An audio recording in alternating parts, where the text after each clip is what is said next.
Welcome back to English Learning Place. Hope everybody is very fine. আজকের আলোচনার বিষয় subject অনুসারে সাহায্যকারী or helping verb or auxiliary verb ব্যবহার করার নিয়ম. By watching this video, we will be able to know present and past tense এর সাহায্যকারী verb এর ব্যবহার, কোন সাবজেক্টের পরে কোন সাহায্যকারী ভার্ব ব্যবহার করতে হবে। ফাইনালি ফিউচার টেন্স এর হেল্পিং ভার্ব ব্যবহার করার নিয়ম। লাস্ট পর্যন্ত ক্লাসটি দেখতে থাকুন, অনেক কিছু শেখা যাবে। অক্সিলারি ভার্ব এর লিস্ট প্রেজেন্ট টেন্স এবং পাস্ট টেন্সের জন্য am, is, are, was, were, do, does, did, has, have, have been, has, had been. এইগুলো হলো যে প্রেজেন্ট টেন্স এবং পাস্ট টেন্সের অক্সিলারি ভার্ব। আমরা কোন পার্সনের জন্য কোন অক্সিলারি ভার্বটা ব্যবহার করব তা নিচে ব্যাখ্যা করা হয়েছে। ফার্স্ট পার্সন আমরা জানি সিঙ্গুলারের ক্ষেত্রে হলো আই, মানে আমি।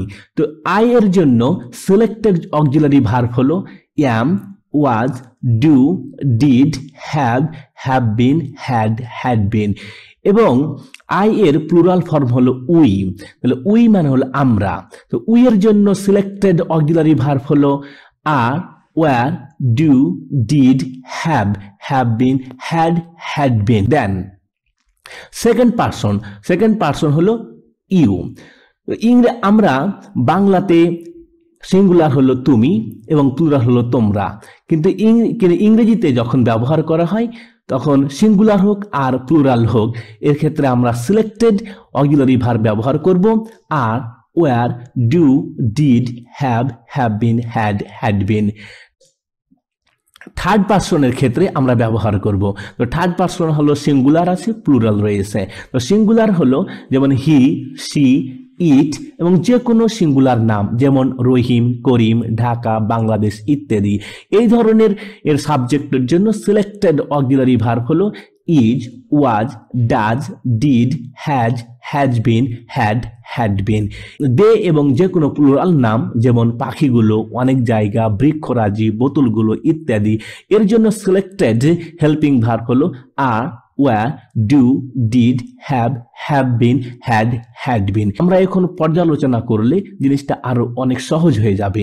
যেমন ডু, ডিড, হ্যাড বিন যে কোনো ধরনের সাবজেক্টের জন্য প্রযোজ্য। First person, second person, third person, singular আর প্লুরাল, যে কোনো সাবজেক্টের জন্য আমরা এই তিনটা অক্সিলারি ভার্ব ব্যবহার করতে পারবো। Do, had, had bin. Next কোনো প্লুরাল সাবজেক্টের জন্য যেমন উই, ইউ, দে, এর জন্য সিলেক্টেড অক্সিলারি ভার্ব হলো are, were, do, have, have been. এবং থার্ড পার্সন সিঙ্গুলার নাম্বার যেমন হলো হি, সি, ইট, যে কোনো সিঙ্গুলার নাম, এর জন্য এটা একটা হলো স্পেশাল জিনিস যা আমাদেরকে মনে রাখতে হবে। যেমন is, was, does, did, has, has been, had, had been. এবং ফার্স্ট পার্সন সিঙ্গুলার নাম্বারের ক্ষেত্রে ব্যবহৃত হেল্পিং ভার্ব হলো am, was, have, have been, do. এগুলো যদি আমরা মনে রাখতে পারি তাহলে সাহায্যকারী ভার্ব ব্যবহার করার নিয়ম আমাদের কণ্ঠস্থ হয়ে যাবে। ফিউচার টেন্স গুলোর সাহায্যকারী ভার্ব কোনগুলো? ফিউচার টেন্সের সাহায্যকারী ভার্ব হলো will, shall, will be, shall be, will have, shall have, will have been, shall have been. এদের প্রবলেম হলো কখন উইল ব্যবহার করব, কখন শ্যাল ব্যবহার করব। এর দুটি ক্ষেত্র রয়েছে। প্রথম ক্ষেত্রটা হলো সাধারণ ক্ষেত্রে ফার্স্ট পার্সন সিঙ্গুলার হোক আর প্লুরাল হোক আমরা শ্যাল ব্যবহার করব, কিন্তু সেকেন্ড পার্সন, থার্ড পার্সনের ক্ষেত্রে উইল ব্যবহার করব। যেমন উদাহরণ দিলে জিনিসটা আরো সহজ হয়ে যাবে। আমি আগামীকাল বাড়ি যাব, I shall go home tomorrow. আমি হলো ফার্স্ট পার্সন, তাহলে এখানে আমরা ব্যবহার করতে পারবো কি শ্যাল। এবং সে খেলতে যাবে, হি উইল গো টু, সে খেলতে যাবে, he will go to play, not it. সে খেলতে যাবে, he will go to play, সে খেলতে যাবে। এখানে হি হলো থার্ড পার্সন, তো থার্ড পার্সনের ক্ষেত্রে উইল ব্যবহার করব। সাধারণ ক্ষেত্র যেমন তারপরে তোমরা কি ভাত খাবে, তো তোমরা এখানে হলো থার্ড পার্সন, সুতরাং এর ট্রান্সলেশনটা হবে উইল ইউ ইট রাইস, তোমরা কি ভাত খাবে। কিন্তু যদি কোনো কিছুর উপর জোর দেওয়া হয় তাহলে ফার্স্ট পার্সন এর ক্ষেত্রে ব্যবহার করতে হবে উইল এবং সেকেন্ড ও থার্ড পার্সনের ক্ষেত্রে ব্যবহার করতে হবে শ্যাল। তাহলে উদাহরণটা আমরা দেখি। জোর দেওয়া মানে হলো আমি আগামীকাল বাড়ি যাবই, তাহলে I will go home tomorrow. এখানে যাবই, এখানে প্রেসার দেওয়া হচ্ছে, জোর দেওয়া হচ্ছে যে সে অবশ্যই বাড়ি যাবে। এইগুলো ক্ষেত্রে আমরা ব্যবহার করব, ফার্স্ট পার্সনের ক্ষেত্রে উইল ব্যবহার করব।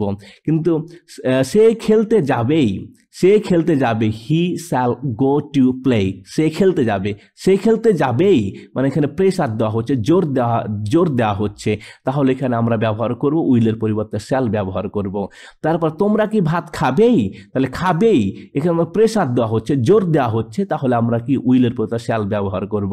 আশা করি ফিউচার টেন্সের সাহায্যকারী ভার্বগুলো কিভাবে ব্যবহার করতে হবে এই সম্পর্কে পূর্ণাঙ্গ ধারণা পাওয়া গেছে।